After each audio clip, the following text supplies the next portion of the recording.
허모아로소르입니다. 멤버십 가입 그리고 구독, 좋아요 감사합니다. 여러분, 지금 우리가 살고 있는 2026년, 저는 아주 소름 돋는 사실 하나를 깨달았습니다. 구독자 여러분을 위해 이 영상을 만들면서 저 스스로도 정말 큰 충격을 받았는데요. 바로 30년 전 영화 트루먼 쇼에서 한 인간의 세상을 통제하던 설계자 크리스토프를 연기한 배우 에드 해리스가 AI와 데이터의 감옥을 다룬 드라마 웨스트월드에서도 인공세계의 감시자인 맨인 블랙으로 등장한다는 점입니다. 네, 단순한 우연이 아닙니다. 두 작품에서 에드 해리스는 조작된 현실의 설계자와 그 거대한 시스템에 완전히 먹혀버린 권력자의 얼굴을 동시에 그리고 완벽하게 보여주고 있습니다. 자, 이 섬뜩한 연결고리가 지금 우리에게 어떤 거대한 경고를 던지고 있는지 본격적으로 파헤쳐 보겠습니다. 제가 1998년, 그러니까 고등학교 시절에 이 트루먼 쇼를 처음 봤을 때만 해도요, 그저 한 남자가 내 인생이 방송이라는 걸 깨닫고 세트장을 탈출하는 흥미로운 코미디 영화인 줄만 알았습니다. 여러분도 아마 비슷하게 느끼셨을 겁니다. 하지만 30년 가까이 흐른 지금 다시 이 작품을 들여다보면 이건 단순한 오락놀이 절대 아닙니다. 3차 산업혁명 시대의 대중이 어떻게 그 철저하게 설계된 현실 안에서 자발적으로 살아왔는지를 보여주는 완벽하게 검증된 다큐멘터리이자 아주 서늘한 은유입니다. 우리는 이제 과거의 그 착각에서 완전히 벗어나야 합니다. 영화 속 트루먼은 단순한 한 명의 개인이 아니라 바로 우리 대중 전체를 상징하고요. 그가 갇혀있던 거대한 돔 형태의 세트장은 우리가 살아가는 이 사회 그 자체를 정확히 상징하고 있습니다. 여기서 우리가 진짜 주목해야 할 아주 흥미로운 점은 바로 그 통제 방식입니다. 트루먼의 세상을 조종한 크리스토프, 그는 도대체 무엇을 상징할까요? 바로 레거시 미디어 권력입니다. 과거 아날로그 시대를 한번 떠올려 보세요. 뉴스에서 앵커가 말하면 그게 곧 진실이 되고, 방송이 다루지 않는 이슈는 이 세상에 아예 존재하지 않는 것이나 다름없었습니다. 대중은 텔레비전과 신문이 만들어주는 그 네모난 프레임 안에서만 세상을 인식했습니다. 이들은 아주 투박하지만 정말 확실한 방식으로 우리를 통제했습니다. 언론, 전문가, 교육, 사회규범, 심지어 가짜 가속까지 동원해서 완벽한 현실을 연출해냈죠. 트루먼이 세트장 밖으로 나가지 못하게 어릴 적부터 바다에 대한 트라우마와 공포를 인유적으로 주입했던 것처럼, 레거시 미디어는 대중에게 주류 시스템 밖으로 나가면 위험하다는 공포를 심어 기존 세계관 안에 철저히 묶어두었던 겁니다. 그런데 이 영원할 것 같고 완벽해 보이던 아날로그 세트장에 마침내 거대한 균열이 발생했습니다. 대중이 드디어 가짜 하늘의 손으로 만지기 시작한 겁니다. 구체적인 데이터가 이를 완벽하게 증명하고 있습니다. 2025년 미국 갤럽 조사 결과를 보면요, 신문이나 TV 같은 매스미디어를 신뢰한다는 비율이 무려 28%로 곤두박질치며 역대 최저치를 기록했습니다. 10명 중 7명 이상의 대중이 미디어를 철저히 불신하고 있다는 뜻입니다. 로이터 저널리즘 연구소의 2025년 보고서 역시 소셜미디어와 온라인 비디오를 통한 뉴스 접근이 전통적인 TV 매체를 완전히 추월했음을 명백히 증명했습니다. 대중은 자신이 굳게 믿었던 뉴스와 전문가들이 중립적인 관찰자가 아니라 현실을 입맛대로 편집하고 권력의 프레임을 짜는 설계자였음을 명확하게 인지해버렸습니다. 지금 우리 사회는 트루먼이 배를 타고 수평선 끝에 도달해 세트장 벽을 만지며 아, 이것은 진짜 진실이 아니었구나 라고 자각하는 바로 그 거대한 붕괴의 순간을 지나고 있는 것입니다. 트루먼은 자신이 평생 동안 진짜라고 믿어온 직장, 매일 보는 뉴스, 친근한 이웃 등 사회 전체가 누군가 치밀하게 설계한 가짜, 즉 비어있는 환상이라는 것을 깨닫습니다. 이것이 바로 불교에서 말하는 색즉시공의 단계입니다. 내 눈앞에 보이는 세계가 철저히 연출된 무대임을 명확히 자각하는 겁니다. 하지만 트루먼은 단순히 그 가짜를 알아챘다고 해서 거기서 멈추거나 모든 게 헛되다며 허무주의에 빠지지 않습니다. 그는 거대한 세트장의 문을 직접 열고 미지의 진짜 세계를 향해 과감하게 발걸음을 내디딥니다.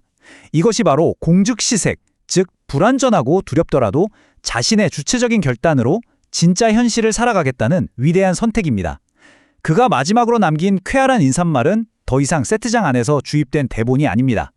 설계자가 부여한 한정된 언어를 거부하고 스스로 주권을 선언하며 자유를 되찾는 위대한 깨달음의 증명인 셈이죠. 여러분, 우리는 지금 바로 이 트루먼의 문 앞에 똑같이 서 있습니다. 자, 그렇다면 우리가 직면한 진짜 공포의 정체는 무엇일까요? 아날로그 시대와 디지털 시대의 통제 방식을 비교해보면 그 답이 명확해집니다. 트루먼 쇼의 통제는 물리적인 세트장, 섭외된 배우, 방송이라는 아날로그 권력이었습니다. 감옥 자체가 눈에 보이는 물리적 공간이었기 때문에 벽을 발견하면 당연히 문을 찾아서 열고 나갈 수 있었습니다. 하지만 오늘날 AI 시대의 통제 모델인 웨스트월드의 세계는 완전히 다릅니다. 여기서는 안과 밖의 경계 자체가 무너진 디지털 권력이 작동합니다. 거대한 데이터, 보이지 않는 알고리즘, 정교한 행동 예측 모델이 사회 전체를 촘촘하게 지배합니다. 트루먼쇼 시대에는 대중이 조작된 무대 밖을 상상이라도 할 수 있었지만 AI 기반의 알고리즘 지배 시대에는 인간이 무대 밖으로 탈출하겠다는 그 의지나 욕망 자체를 시스템이 사전에 계산해버리고 아예 삭제해버립니다. 탈출구가 없는 것이 아닙니다. 탈출이라는 개념 자체가 알고리즘 안에서 재설계되는 완벽하게 밀폐된 디지털 감옥으로의 전환인 것입니다. 그러니까 레거시 미디어라는 낡은 세트장의 문을 뻥 차고 열고 나왔다고 해서 모든 게 끝나는 게 절대 아닙니다. 문 밖에는 완전한 자유 대신 매트릭스라는 훨씬 더 정교하고 무서운 함정이 입을 벌리고 기다리고 있습니다. 과거의 설계자는 텔레비전 스튜디오나 신문사처럼 인간의 외부에 존재했습니다. 하지만 현재 AI 시대의 설계자는 바로 인간의 인식 내부로 직접 침투합니다. 우리의 일거수일투족 행동 데이터를 실시간으로 수집하고 고도로 발달된 추천 알고리즘을 통해 우리가 볼 정보와 느끼는 감정을 완벽하게 제어합니다. 영화 매트릭스가 정확히 경고하듯이 이 거대한 기계 시스템 안에서 인간은 더 이상 세상을 인지하고 판단하는 주체가 아닙니다. 오직 시스템을 돌리고 유지하기 위한 거대한 에너지원이자 완벽히 통제 가능한 부품, 자원으로 전락해버립니다. 이것이 바로 지금 이 순간 우리가 직면한 AI 감시 사회의 본질적인 구조입니다. 이 무시무시한 데이터 감옥의 실체를 가장 적나라하게 파헤쳐 보여주는 작품이 바로 드라마 웨스트월드입니다. 웨스트월드는 단순히 로봇들이 인간의 놀이공원에 갇혀 있다가 자아를 찾고 깨어나는 그런 흔한 이야기가 아닙니다. 시즌이 거듭될수록 르호보암 같은 거대한 예측 알고리즘이 놀이공원을 넘어 현실 인간 사회의 직업, 계층, 인간관계, 심지어 그 사람이 미래에 저지를 범죄 가능성까지 철저히 통제하고 있음이 드러납니다. 알고리즘이 내가 볼 뉴스와 정보를 미리 선택하고 플랫폼이 내 삶의 선택지를 좁혀버립니다. 인간의 가장 은밀한 욕망, 폭력성, 기억, 행동 패턴은 전부 하나의 데이터로 채굴되어 수집되고 예측됩니다. 이곳에서 인간은 자유의지를 가진 주체가 절대 아닙니다. 통제와 예측이 완벽히 가능한 데이터 샘플에 불과합니다. 인간은 스스로 자유롭게 선택하며 산다고 굳게 착각하지만 실제로는 알고리즘이 정교하게 깔아놓은 좁은 경로 안에서만 다람쥐 쳇바퀴 돌듯 움직이는 철저한 인간성 해체의 현장인 것입니다. 바로 이 지점에서 우리는 사태의 핵심을 아주 정확하게 꿰뚫어 봐야 합니다. 가장 중요한 포인트는 인공지능 기술 그 자체가 끔찍하거나 위험한 것이 아니라는 사실입니다. 근본적인 문제는 따로 있습니다. 바로 인간을 오직 생산력, 소비 수치, 통제 가능한 집단으로만 취급하는 극단적인 물질 만능 시스템이 AI를 완벽한 통제 도구로 사용할 때 발생합니다. 이 지독한 시스템적 결함 속에서 인간의 깊은 내면적 자아나 고귀한 자유의지는 그저 통제를 방해하는 성가신 장애물로 여겨져 깔끔하게 소거됩니다. 오직 이 개인이 우리 시스템에 얼마나 고분고분 순응하는가라는 철저히 기능적인 기준만 남게 되는 겁니다. 인간은 영적이고 주체적인 존재에서 어느새 노동력과 소비 데이터로만 구성된 하나의 완벽한 기계, 부품으로 강등당합니다. 이것이 바로 AI와 물질 만능주의가 결합했을 때 우리에게 일어나는 명백한 현실입니다. 그리고 정말 소름 돋는 것은 이 물질 만능 AI 시스템의 구체적인 원형이 이미 우리 현실 세계에 버젓이 나타났다는 겁니다. 2025년 중국에서 시행된 안면 인식 규제 관련 보도들을 살펴보면요. 이것은 역설적으로 이 거대한 디지털 공산주의 인프라가 대중의 일상 속에 얼마나 깊숙이 그리고 완벽하게 완성되어 있는지를 증명합니다. 호텔 체크인을 할 때, 물건을 결제할 때, 심지어 내 집에 들어갈 때 등 생활 전반에서 국가 앱을 통한 신원 인증과 얼굴 인증이 일상화되었습니다. 이것은 철저한 중앙 통제 인프라의 완성입니다. 이러한 체제에서 AI는 인류를 편리하게 해주는 도구를 넘어섭니다. 모든 이동을 추적하고 개인의 신용을 점수화하며 개개인을 사전에 분류해 관리하는 궁극의 인간 분류 시스템으로 작동합니다. 거대한 중앙 서버가 개인의 모든 권리와 삶을 통제하는 가장 극단적이고 섬뜩한 모델이 이미 현실화된 것입니다. 그렇다면 우리는 어떻게 해야 할까요? 서양의 물질 문명과 제도, 오로지 소유권 중심의 합리성만으로는 내 의식 안으로 교묘하게 침투하는 이 AI 감옥에서 절대 벗어날 수 없습니다. 모든 물질 생산을 AI와 로봇이 알아서 전담하는 이 거대한 전환의 시대에 우리는 철학적 패러다임을 완전히 통째로 이동시켜야만 합니다. 바로 진정한 의미의 동양 철학으로의 각성입니다. 여기서 절대 오해하시면 안 됩니다. 이것은 방금 말씀드린 인간을 국가의 관리 대상으로 삼는 저런 억압적인 중앙 통제 모델이 절대 아닙니다. 단순한 기능적인 존재를 넘어서서 지금 내가 느끼는 이 욕망은 진짜 내 것인가? 아니면 알고리즘이 만들어낸 반응인가를 끊임없이 묻고 인간 스스로 명확하게 자각하게 하는 깊은 내면의 철학입니다. 누군가에게 관리받는 수동적인 객체가 아니라 자아를 실현하고 깨달음을 얻는 당당한 주체로서 인간의 존재 가치를 증명해내는 명확한 방향성인 것입니다. 바로 이 놀라운 깨발음의 철학을 4차 산업혁명의 최첨단 기술로 완벽하게 구현해낸 해법이 존재합니다. 그것이 바로 스탠퍼드 대학의 핵심 연구 분야인 HCI, 즉 인간 컴퓨터 상호작용, 휴먼 컴퓨터 인터랙션입니다. 기존의 기술 발전 방향은 거대하고 오만했습니다. 기술이 이렇게 위대하게 발전했으니 불완전한 인간인 네가 무조건 기술에 적응하고 배워라 라고 강요하며 인간을 초라한 객체로 전락시켰죠. 그러나 스탠포드의 이 HCI 철학은 접근 방식이 완전히 반대입니다. 인간이 일상에서 실제로 어떻게 행동하는지, 무엇의 편안함을 느끼고 신뢰하는지를 가장 먼저 집요하게 묻습니다. 기술을 철저하게 인간의 직관과 본성에 맞추어 깎고 다듬어 설계합니다. 기술이 인간을 억압하고 종속시키는 것이 아니라 오히려 인간을 중심에 지배자로 세우고 빼앗긴 권력을 되찾아주는 위대한 주체화의 과정. 이것이 바로 AI 시대를 관통하는 단 하나의 가장 완벽한 기술적 해법입니다. 그리고 마침내 이 HCI 철학을 현실의 거대한 시스템으로 엮어낸 설계자가 등장합니다.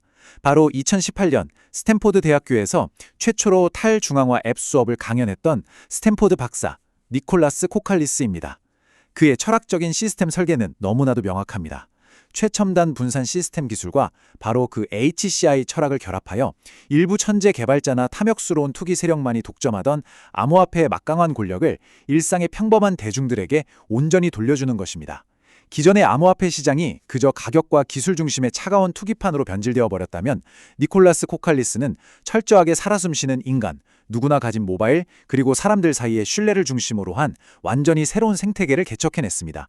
평범한 대중을 기술 발전에서 소외된 방관자가 아니라 네트워크를 직접 굴러가게 하는 당당한 주인으로 세우는 그야말로 혁신적인 설계입니다. 이 견고한 철학적 토대 위에서 시작된 것이 바로 2026년 현재 전 세계적으로 엄청난 규모로 진행 중인 거대한 인간 중심 투명 사회 실험, 바로 파이네트워크입니다.